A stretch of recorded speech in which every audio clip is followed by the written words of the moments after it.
यहाँ के लोग भी तुम्हें यही कहेंगे। गांव छूटते ही दक्षिण की ओर चलते रहो, कुछ देर बाद तुम्हें खुद ही दिख जाएगी।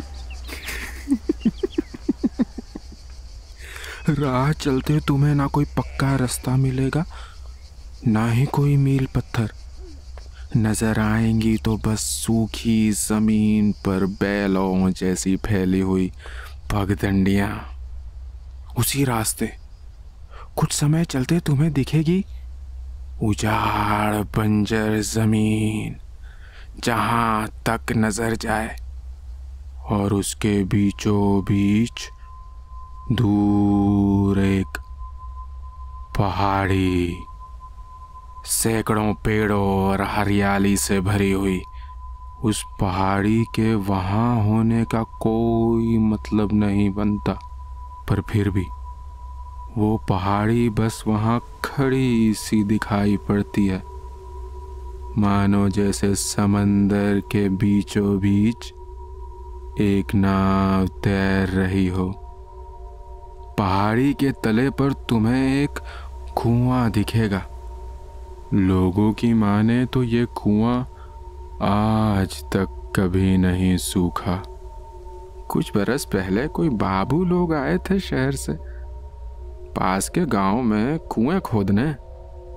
बहुत जगह खोदने पर भी इस वीराने में किसी और जगह पानी नहीं लगा। उस कुएं का पानी भी उतना ही रहस्यमय है जितना उस पहाड़ी का उस जगह पर होना। पहाड़ी के ऊपर एक पुराना मंदिर है। आसपास के गांव वाले इस मंदिर को बहुत मानते हैं। जन्म से शादी और शादी से मौत तक ये मंदिर इन आसपास के लोगों के जीवन का हमेशा से एक बहुत बड़ा भाग रहा है। पर ये तो बस ऊपरी बातें हैं। लोगों की उस मंदिर में आस्था के पीछे एक गहरा पुराना राज छुपा है। ये जगह श्रापित है, तभी ये जमीन कभी पानी नहीं थाम सकी। हमेशा प्यासी, उजाड़, चाहे कितनी बारिश हो जाए, ये जगह हमेशा बंजर ही रहती है। यहाँ अजीब चीजें होती हैं, ऐसी चीजें जिनका कोई अर्थ नहीं मालूम होता, बेवजह, बिना मतलब। यहाँ आने से पहले तुम्हें आगाह तो किया गया था ना? किया गया था ना? कि जब जब यहाँ बारिश होती है तब तब यहाँ अजीब चीजें होना शुरू हो जाती हैं। जैसे जैसे वीराने में तुम बस 5 ही मिनट क्या भटके और गांव लौटते ही तुम्हें पता चले कि कई दिन गुजर चुके हैं। या तुम्हें चलते हुए लगे कि जैसे रास्ता खुद को दोहराने लगा।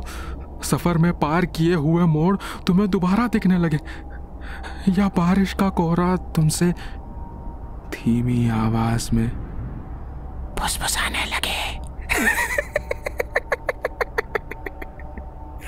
गांव के लोग इसे छलावा कहते हैं, छलावा। और याद रखना उनकी ये चेतावनी जो उनके पुरखों से चली आ रही है। अगर इस वीराने की बारिश में फंस जाओ तो सारे काम छोड़ बिना देरी किए मंदिर की राह थाम लो। ना कहीं रुकना, ना ही कहीं अपनी दिशा बदलना, ना किसी से नजरें मिलाना, और ना ही किसी की गुहारें सुनना।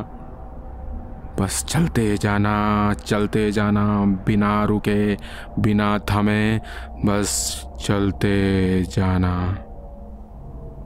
यहाँ के लोगों की माने तो अगर चेतावनी मानी हो तो राह ज्यादा से ज्यादा 3 बार तक ही दोहराती है। और उसके बाद तुम अपने आप ही खुद को मंदिर की सीढ़ियों के पास पाते हो।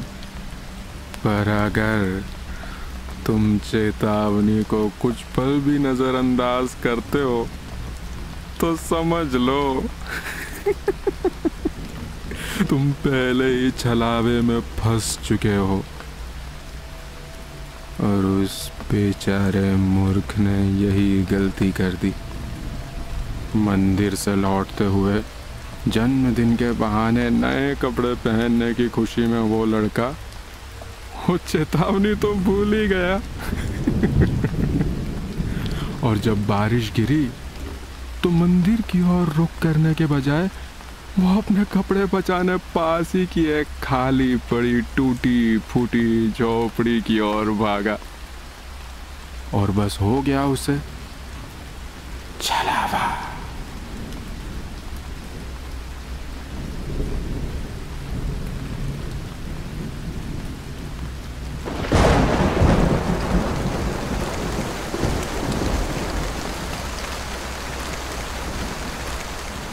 बारिश शुरू हुए 5 मिनट भी नहीं बीते कि कोहरे ने उस पूरे इलाके को घेर लिया था। और इन्हीं 5 मिनटों में उसे उसकी गलती का अंदाजा होने लगा। यहाँ की कहानी तो अब तक उसके लिए वही थी, बस एक कहानी। पर अब खुद को इस परिस्थिति में देख उसका दिमाग भी उसी कथा को दोहराने लगा। मंदिर की ओर चलो, जो वाक्य यहाँ के लोग सदियों से अपने बच्चों को दोहराते आ रहे थे, उसका दिमाग भी अब उसे यही दोहरा रहा था। उसने उस झोपड़ी को छोड़ मंदिर की ओर चलना तो शुरू कर दिया, पर कोहरा इतना था कि वो 30 फीट से आगे कुछ भी नहीं देख पा रहा था। लेकिन अब उसके पास क्या ही रास्ता बचा था। अगर बारिश ना रुकी तो मुझे वहीं झोपड़ी में ठहरते रात हो जाएगी। यही सोचे वो चलता रहा जब तक वो थकान से और ना चल सका। शायद घंटे बीत चुके थे उसे चलना शुरू किए। वो बेचारा थका हुआ भीगा कीचड़ से लथपथ उसी घनी बारिश में एक बड़े पत्थर पर जा बैठा। थोड़ी देर अपनी सांसें जुटाकर वो फिर से चलने ही वाला था कि उसे महसूस हुआ उसे प्यास लग रही थी। ऐसी वैसी प्यास नहीं, ऐसी प्यास जो समझ से परे थी। वो भारी बारिश में ही खड़ा था, पर वो कितना भी पानी पीता उसकी प्यास कम ही ना होती। कभी आसमान की ओर मुंह खोले, कभी कपड़ा निचोड़े या कभी जमीन पर ही जानवरों जैसे पानी पी ले, पर उसकी प्यास बुझ ही नहीं रही थी। वो थोड़ा सा सहमा और कर भी क्या सकता था।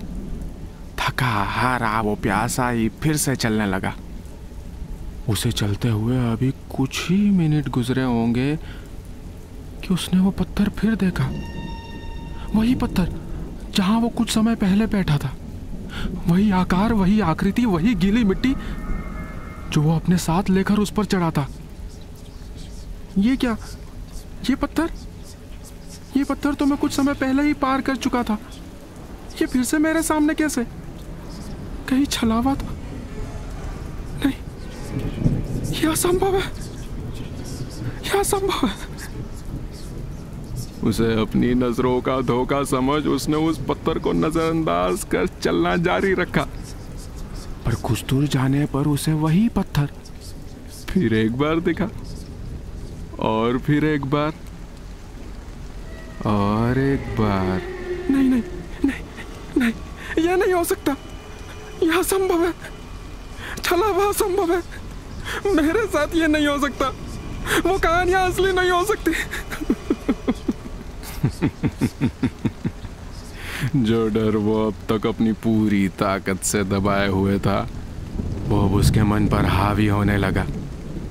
वो जिन घटनाओं को एक मिथ्या मानकर नजरअंदाज कर देना चाहता था, वो घटनाएं एक तथ्य बनकर उसकी आंखों के सामने चिल्ला चिल्ला कर अपना अस्तित्व जता रही थी। वो खो चुका था उस कोहरे में, उस छलावे में। और अब उसे उस छलावे में भटके हुए घंटे बीत चुके थे। वो कई बार अपनी राह दोहरा चुका था। चाहे वो जिस दिशा में जाता, कुछ समय बाद वो उसी पत्थर के पास लौट आता। थका हुआ वो लड़का बिना कुछ सोचे समझे बस एक ही लय में चलता जा रहा था और रास्ता खुद को दोहराए जा रहा था। और अब उसे एक अजीब सा एहसास होने लगा, मानो जैसे उस घने कोहरे में कोई उस पर नजर रख रहा हो, उसे घूर रहा हो। और छलावे के हर एक फेरे के साथ ही उसका यह एहसास और भी मजबूत होने लगा। वो कभी राह चलते मुड़ मुड़ पीछे देखता तो कभी उस नजर से पीछा छुड़ाने भागने लगता, पर अपने इस एहसास को वो छुड़ा ही ना पाया। इसी तरह कुछ देर चलते उसे उसके पीछे एक हल्की सी आवाज सुनाई पड़ी और वो तेजी से पलटा। दूर कोहरे में एक आकृति दिखाई पड़ रही थी, शायद किसी जानवर की। वो आकृति भी जमीन पर अपना सिर झुकाए शायद उसी की तरह अपनी प्यास बुझाने की कोशिश में थी। जब उसने उस आकृति की ओर एक आवाज लगाई और जब उस आकृति ने धीरे से अपना सिर उठाकर अपनी नजरें उस लड़के से मिलाई, तब मानो जैसे उस लड़के की सांसें ही थम गई हों। दूर बारिश में खड़ी वो दो लाल आंखें कोहरे में चमकती हुई मानो उसकी रूह तक को भेद रही थी। वो आकृति अब उसकी ओर बढ़ने लगी। धीरे धीरे उसके हर एक कदम के साथ उसका आकार साफ होने लगा। उन आँखों की लाल चमक और तेज होने लगी। उस लड़के को अब एक अजीब सी घुटन होने लगी थी। उसकी धड़कनें बढ़ने लगी। उसे ये एहसास होने लगा कि आगे जो भी है वो कोई मामूली घटना नहीं, यहाँ कुछ तो गलत हो रहा है। पर उन लाल आंखों ने उसे मानो जैसे अपने वश में कर रखा हो। वो उस आकृति से अपनी नजरें हटा ही नहीं पा रहा था। वो आकृति उसके इतने नजदीक आ चुकी थी कि उसका आकार अब साफ नजर आने लगा। ये क्या? एक हिरन? एक हिरन, पर उसका सिर अजीब मुड़ा हुआ, पूरा शरीर खून और जख्मों से लथपथ, आंतें लटकी हुई, चमड़ी सड़ी हुई। ऐसा प्राणी तो जीवित ही नहीं रह सकता था। पर वो प्राणी बारिश में ही खड़ा उसकी ओर देख रहा था। अपनी लाल रोशन आंखों से वो उस लड़के को घूरे ही जा रहा था। और तभी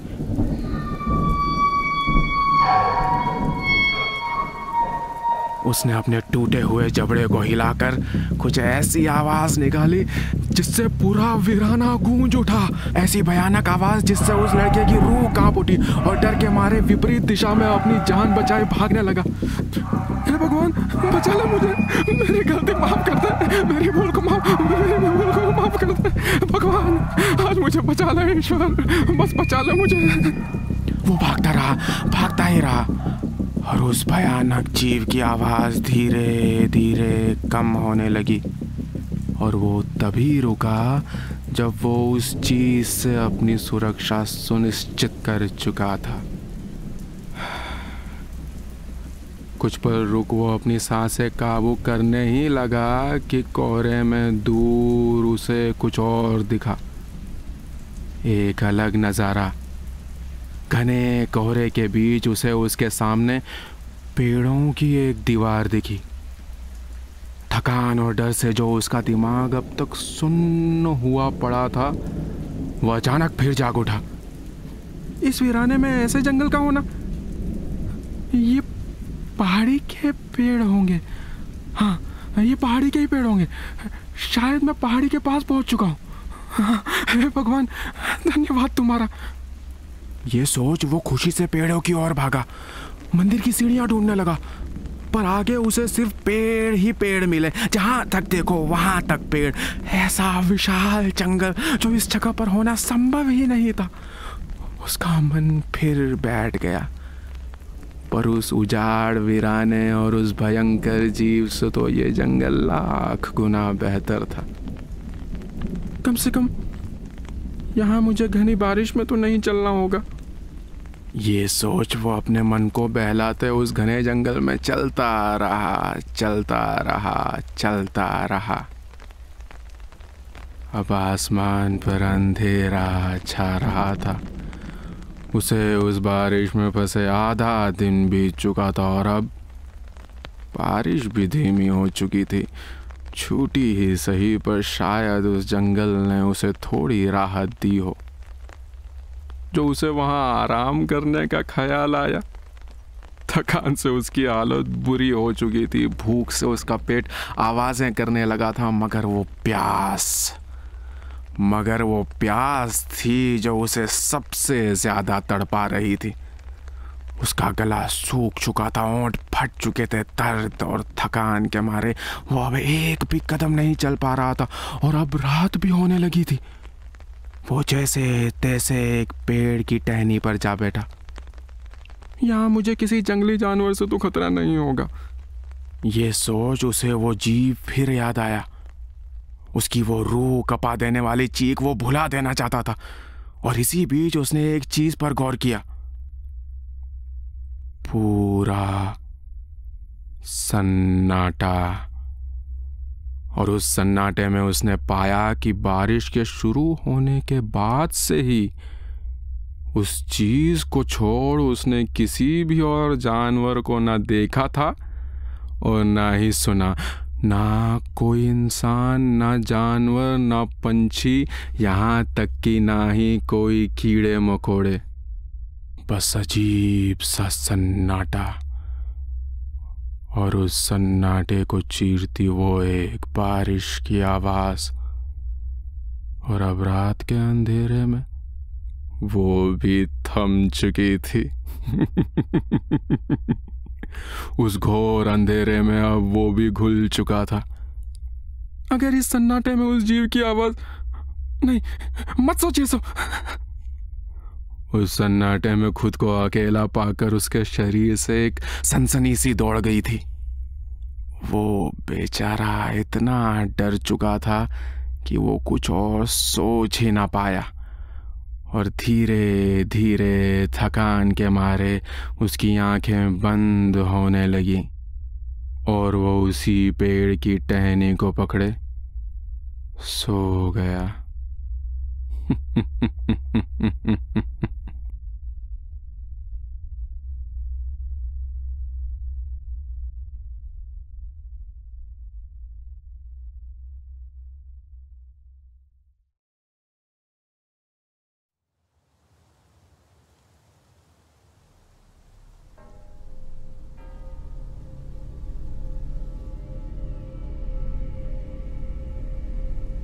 कुछ घंटों बाद जब उसकी नींद खुली, तब प्यास से उसका गला इतना सूख चुका था कि उसे सांस लेने में भी अब दर्द होने लगा। हर सांस मानो नुकीली रेत जैसे उसके गले को चीर रही हो। थोड़ी देर बाद जब उसका दर्द उसके काबू में आया, तब उसने ध्यान दिया कि कोहरा हट चुका था, बादल भी जा चुके थे, और पूर्णिमा के चांद की रोशनी टहनी पत्तियों से सीप कर उस जंगल को अंधेरे से थोड़ा हल्का रंग दे रही थी। और इसी बीच उसे एक महक आई। मीठी सी, स्वादिष्ट, गर्मी भरी ऐसी महक जो उसके भूखे पेट को सताने लगी। अपना सारा दर्द भूले वो उस महक को अपने अंदर लेने लगा। उसे नहीं पता ये क्या था जो उसे इतना मोह रहा था। एक ऐसा एहसास जैसे कोई उसे उस महक के जरिए अपने पास बुला रहा हो। चांद की रोशनी और उस सुगंध के उन्माद में डूबा वो बिना देरी किए उस महक की तरफ जाने लगा। चांद की बिखरी रोशनी में वो गिरता संभलता उस महक का पीछा कर ही रहा था कि तभी उसे दूर पेड़ों के बीच जरा सी रोशनी दिखी। जंगल के बीच एक खुली जगह। शायद यहाँ लोग होंगे, शायद मैं अब सुरक्षित हूँ, यहाँ खाना मिलेगा, प्यास बुझेगी। इस सोच में उसके कदम तेजी से उस रोशनी की ओर बढ़ने लगे। भागकर उसने जब आखिरी पेड़ को पार किया तो उसे दिखा एक तालाब, सुंदर कांच जैसा ठहरा हुआ, मानो जिसकी स्थिरता जैसे समय से परे हो। चांद की रोशनी में वो तालाब जैसे किसी आईने जैसा लग रहा था। अगर वो मूर्ख इतनी हताशा भरी, निराशा भरी हालत में ना होता तो शायद वो भी कुछ समय ठहर कर उस तालाब की वो दुनिया भर सुंदरता को भाप पाता। पर वो तो प्यासा था। वो तालाब की ओर बढ़ने लगा। चलते हुए वो बस अपनी प्यास और तालाब के पानी के बारे में ही सोच रहा था कि अचानक सन्नाटे को चीरते हुए एक आवाज ने उसका ध्यान अपनी ओर खींचा। एक घंटी। उसने मुड़कर देखा। पेड़ों के पार एक पहाड़ी और उसकी चोटी के ऊपर सुनहरी रोशनी में भीगा हुआ वो मंदिर रात के अंधेरे में जैसे एक आशा की किरण जैसा दिख रहा था। उन घंटियों की आवाजें मानो जैसे वो मंदिर उसे कोई चेतावनी दे रहा हो, उसे आगाह कर रहा हो, अपने भीतर सुरक्षा में बुला रहा हो। वो वहां जा सकता था, अभी इसी वक्त पहाड़ी चढ़ मंदिर की सुरक्षा में जा सकता था। पर वो मीठी महक, कांच जैसा साफ तालाब और उसकी प्यास। बस मैं 2 घूंट पानी पी लूं और फिर सीधा मंदिर का रास्ता थाम लूंगा। हाँ। अपने सामने तालाब का वो नज़ारा देख उसकी प्यास अब असहनीय हो चुकी थी। उसे वो महक, वो लुभाने वाली महक उस तालाब से ही आ रही थी। मीठी, नशीली वो महक उसे उस तालाब की ओर बुला रही थी। और फिर से मंदिर की घंटियों को अनसुना कर वो तालाब में उतरा। थोड़ी दूर घुटनों की गहराई तक चलकर उसने अपनी हथेलियों में पानी उठाया और आखिरकार उसने एक घूंट पानी पी लिया। उसके वो घूंट पीते ही उस जंगल का सन्नाटा टूटा।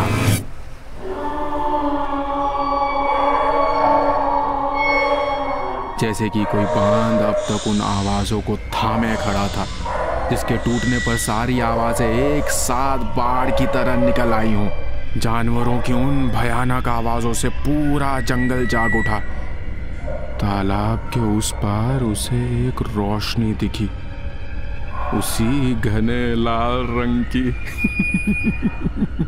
और देखते ही देखते अब सैकड़ों लाल गोले तालाब के दूसरे छोर से उसकी ओर देख रहे थे।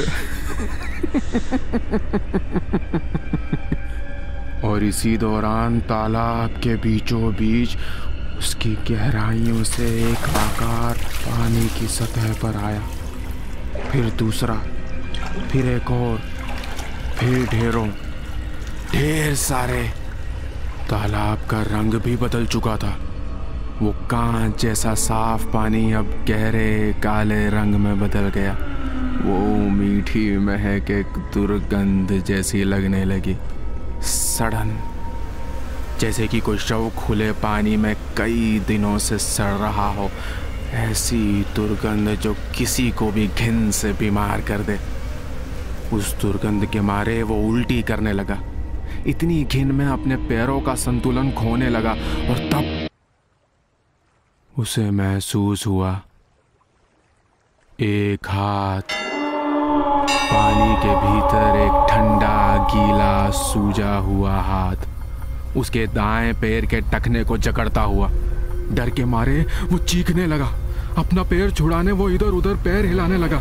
हिनाकारों को अपनी ओर तैरता देख उसका कलेजा मुंह को आ गया था। लाशें, दर्जनों, शायद ज्यादा।